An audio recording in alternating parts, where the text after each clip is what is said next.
జీవితంలో మధ్యాహ్నం 50 ఏళ్ళ లోపు రామాయణం పూర్తి చేశారు. ఇంకా చాలా విషయాలు మనం మాట్లాడితే కదా. మూడోది ఏమిటి, రాత్రో చోర ప్రసంగం, దొంగల గురించి మాట్లాడుకోవాలి. పెద్ద దొంగ ఎవరు? కృష్ణుడే కదా కదా. దొంగ గురించి ఏమిటి మాట్లాడుకునేది అంటే శాస్త్రం చెబుతుంది, చోరాగ్రగణ్యం శిరసానమామి. ఈయన అగ్రగణ్యుడు అంట, పెద్ద దొంగ అంట. ఏమిటి పెద్ద దొంగ? ఆయన దొంగతనం చేస్తాడు. మనలో ఉన్న చెడుని కావచ్చు, మన ఆయుధాయాన్ని తీసుకుంటాడు, మన చెడుని తీసుకుంటాడు, మన పాపాన్ని తీసుకుంటాడు. మీకు ఒక సంఘటన చెప్తే బాగా పట్టుకుంటారని చెప్తున్నా. లాంగ్ ఎగో ఒక 15-20 ఏళ్ళు అవ్వచ్చు, బృందావనంలో రాధాకుండ్ దాస్ అని ఒక ఆయన అమెరికన్. మేము గోవర్ధన పరిక్రమ చేసి అలసిపోతాం కదా ఎండలో, 21 కిలోమీటర్స్ తిరిగితే మరి అలసలు వస్తుంది, చెప్పులు కూడా వేసుకోం కదా. ఇంకా ముఖం వాడిపోయింది. ఆయన కనపడ్డారు. తక్కువ మేము సాష్టాంగం చేశాం, ప్రణామం చేశాం. ఎందుకంటే ఆయన ఇచ్చిన లెక్చర్స్ని నేను తెలుగులో ట్రాన్స్లేట్ చేసేవాడిని తిరుపతిలో, కాబట్టి గుర్తుపడతారు. వారు ఇప్పుడు లేరు, నో మోర్. ప్రభుపాద వారి శిష్యులు అమెరికా. నేను గుర్తుపెట్టి ఆ ప్రభుజీ హరికృష్ణ ప్రభు ధన్యవాద్ ప్రణాం అని అన్నాం. అని వెంటనే మేమేదో ఒక బ్యాచ్ ఉన్నాము, you know why Krishna is black అన్నారు. మేము అలా స్టేరింగ్ అయిపోయి అలా చూస్తున్నాం. ఆయన ఒక పెద్ద లిస్ట్ చెప్పారు. ఇప్పట్లో సెల్లో అలా ఉంటే రికార్డ్ చేసుకునేవాడు. కానీ మా ఇంట్లో ఒక 2-3 ఎక్కినాయి. ఆ ఎక్కినాయి చెప్తున్నాను, నాకు చాలా చెప్పేశారు ఆయన. You know why Krishna is black?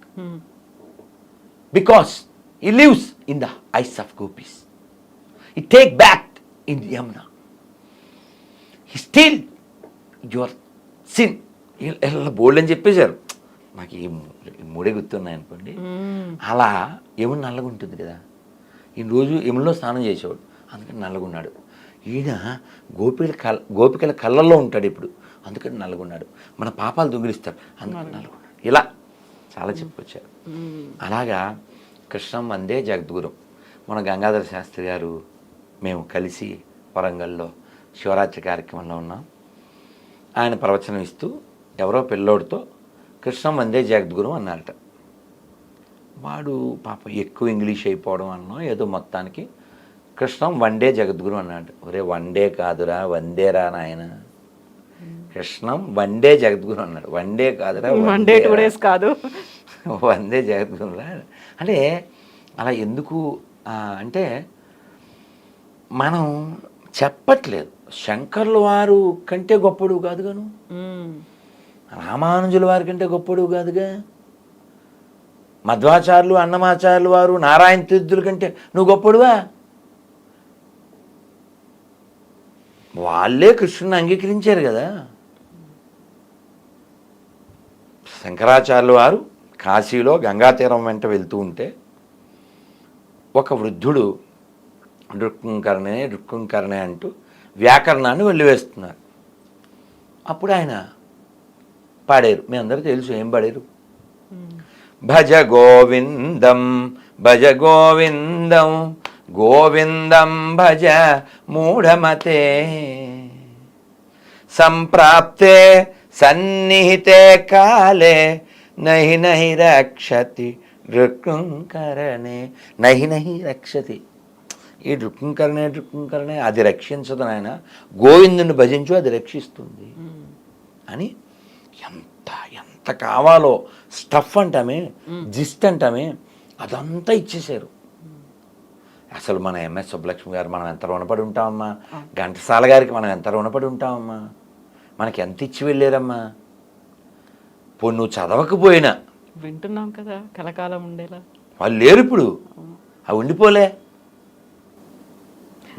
అయితే ప్రభుజీ ఇక్కడే కృష్ణుడిని యాక్సెప్ట్ చేశారు, కృష్ణుడు ఉన్నారని ఇంత పెద్ద గొప్ప మహానుభావులు గుర్తించారు అనుకున్నప్పుడు ఇప్పుడు వచ్చినటువంటి ఒక డౌట్, ఆయన ద్వారకాధీశుని దర్శనం చేసుకున్నారు, సముద్ర గర్భంలోకి వెళ్ళారు, ద్వారకాపురం ఆ టైంలో ఎప్పుడు ఎలా ఉందో ద్వాపర యుగానికి నేను వెళ్ళొచ్చాను అన్నప్పుడు ఆధారాలు ఏమున్నాయి అసలు? కృష్ణుడు అక్కడే ఎందుకు ఉండేవాడు? అది ఎలా మునిగిపోయింది? మునిగిపోతే నగరం ఇంకా అక్కడ ఉండడం ఏంటి? ఆ కాలంలో ఉన్నటువంటి మనుషులంతా ఏమైపోయారు? కృష్ణుడు తన వాళ్ళని ఎందుకు రక్షించుకోలేకపోయాడు? అలా మునిగిపోతుంటే అలా చూస్తూ ఉన్నాడు. ఇవన్నీ డౌట్స్ వస్తాయి, బోల్డ్ వస్తాయి కదా. All have answers. I will. అమ్మా, మీరు భాగవతంలో ప్రథమ స్కందంలో, అంటే నేను చదివాను కాబట్టి మళ్ళీ విన్నాను కాబట్టి చెప్తున్నా. ప్రథమ స్కందం చాలా బరువు ఎక్కిస్తుంది. ఎందుకు అంటే మనం ఏమనుకుంటాం, భాగవతం అంటే అన్ని ఆటలు పాటలే అనుకుంటాం, కానీ ప్రారంభమే చాలా సాడ్గా ఉంటుంది. ఎందుకంటే అర్జునుడు వెళ్తాడు ధర్మరాజుకి, ఒక చెడ్డ శకునాలు కనబడుతూ ఉంటాయి. నాకేదో అనుమానంగా ఉంది, ఒకసారి ద్వారక వెళ్ళిరా అని అర్జున్ని పంపిస్తాడు. అర్జునుడు వెళ్తాడు. వెళ్తే కృష్ణుడు లేడు. కృష్ణుడు భార్యలు ఉంటే వాళ్ళని తీసుకుని వస్తూ ఉంటాడు.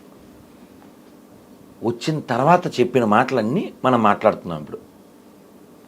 ఎందుకు అలా అయిపోయావు, అంత నిస్త్రాణంగా ఎందుకు అయిపోయావు అంటే, అన్నయ్య మన సఖుడు, మన బంధువు, మన మిత్రుడు, మన ప్రాణం ఆయన కృష్ణుడు ఇంక లేడన్నయ్య, ఆయన స్వధామానికి వెళ్ళిపోయాడు అని చాలా బరువు ఎక్కించేటువంటి బాధాకరమైనటువంటి ఈ విషయం చెబుతూ, కృష్ణుడు లేడు, వారి భార్యలందరినీ నేను తీసుకుని వస్తున్నాను, దారిలో వేటగాళ్ళు నన్ను అటాక్ చేశారు, నా గాంధీవం, నా విల్లంబులు ఎక్కువ పెట్టాను, మంత్రం గుర్తు రావట్లే, తప్పక నేను మామూలు వ్యక్తిలాగా ఆ గాంధీవం ఇలా వేయవలసిన బాణాలు దాంతో చేశాను, అయినా వాళ్ళు లాక్కుని వెళ్ళిపోయారు.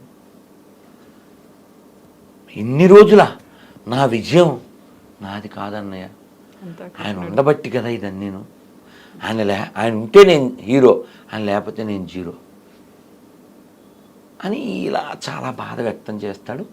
ధర్మరాజు, ఓ ఇదంతా మనం బ్యాగ్ సర్దుకోవాలి అని చెప్పడానికి సైన్స్ ఇవన్నీ అని చెప్పి వాళ్ళు అప్పుడు తెలుసు కదా ముగింపు, దాని పేరు మహాప్రస్థానం.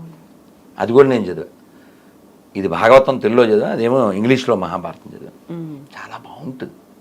ఎక్సలెంట్, ఎక్స్ట్రాడినరీ, ఎక్సైట్మెంట్ ఇవన్నీ ఉంటాయి అందులో. అంటే మనం మాట్లాడితే అలా ఎక్కువైపోతుంది, అయినా షార్ట్గా చెప్తాను. అలా వాళ్ళు ప్రయాణం చేసేస్తారు. ఆ ప్రయాణం చేసినప్పుడు ఒక్కొక్కరు పడిపోతారు, మీరు విని ఉంటారు. బదరీలో అవన్నీ ఉంటాయి. భీమశిల మేము వెళ్ళొచ్చాం, అక్కడే సరస్వతి ఉద్భవం, వ్యాస గుహ, మళ్ళీ గణేష్ గుహ, ఇవన్నీ ఉంటాయి.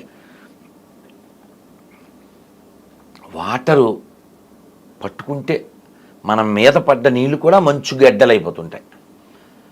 అలాంటి స్థితిలో ఆక్సిజన్ అందని స్థితి వరకు కొంతమంది మన వాళ్ళు ప్రయత్నం చేసి వెళ్ళిన వాళ్ళు ఉన్నారు.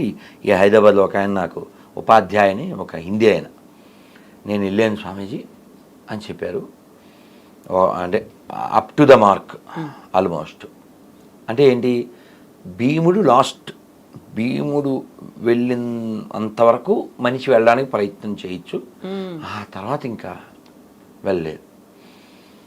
వీళ్ళు మహాప్రస్థానం ప్రారంభించి స్వర్గం వైపు వెళ్తూ ఉంటే ముందు ద్రౌపది పడిపోయింది, తర్వాత సహదేవుడు, తర్వాత నకులుడు, తర్వాత అర్జునుడు. ఇలా పడిపోయారని ముందు నడుస్తున్న ధర్మరాజుకి తెలియదు. ఎవరు చెప్పారు? భీముడు వెనక్కి చూడడం, అన్నయ్య సహదేవుడు పడిపోయాడు అని మాట్లాడు, ముందుకే పదండి పోదాం ముందుకి పైకి.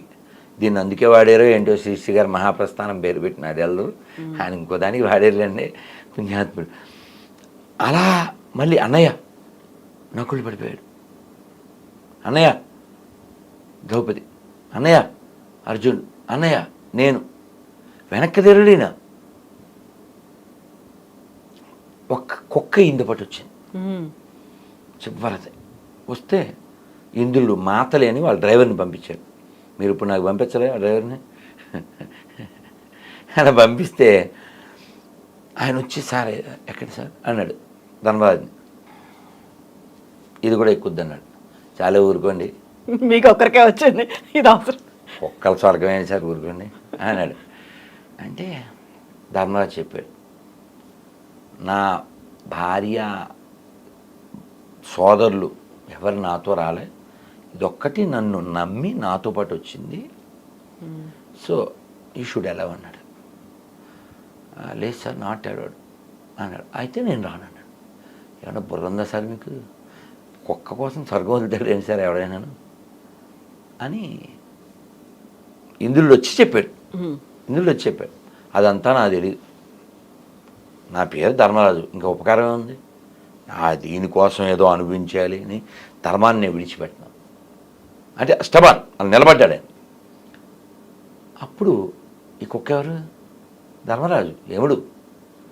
ఆయన చాలా సంతోషం, ఆయన నువ్వు నా పేరు కలిగి ఉన్నావు, ఆ ధర్మబుద్ధి ఇంకా ఉందా లేదా, ఏమన్నా ఎరవేస్తే వెళ్ళిపోతావా అని అనుకున్నా. I'm proud of you my son, వెళ్ళినాయన అని చెప్పి, రాజా ధ్రువంతే నరకం అని శాస్త్రం. రాజు, a king must visit hell అమ్మ, అది రూలు. ఏ రాజు అయినా నరకానికి వెళ్ళి రావాల్సిందే, ఎందుకంటే ఏదో విధంగా దోషం జరిగి తీరుతుంది, ఈ మస్ట్ విజిట్. అలా ధర్మరాజు కూడా అలా నరకాన్ని విజిట్ చేసి మళ్ళీ వస్తాడు. సో ఇదంతా ఎందుకంటే ధర్మం పట్టుకోవాలి, ధర్మాన్ని విడిచిపెట్టకూడదు, దేనికోసమైనా ధర్మాన్ని విడిచిపెట్టకూడదు. ధర్మం కోసం దేన్నైనా విడిచిపెట్టు, దేనికోసం ధర్మాన్ని విడిచిపెట్టు.